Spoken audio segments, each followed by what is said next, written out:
Қайырлы кеш. Бүгін біз Халық банктен ақшаны Каспийге қалай аудару керекін айтатын боламын. Перевод дегенді басып, на карту дегенді басасыздар. Мінекей Каспий шықты астында, соған аударатын боламыз. Мына жерде сканер жасайтын бар. Сол жерден сканер жасаймыз Каспий банкке. Каспий банктың карточкасы болады, сол карточканы алып, содан сканер жасайсыздар.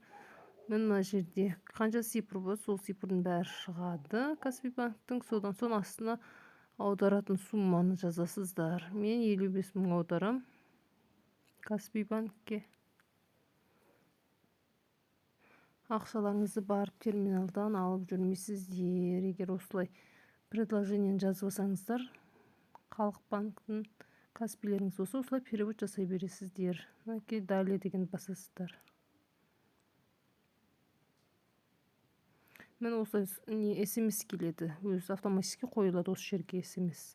Келген 4 код цифрлы.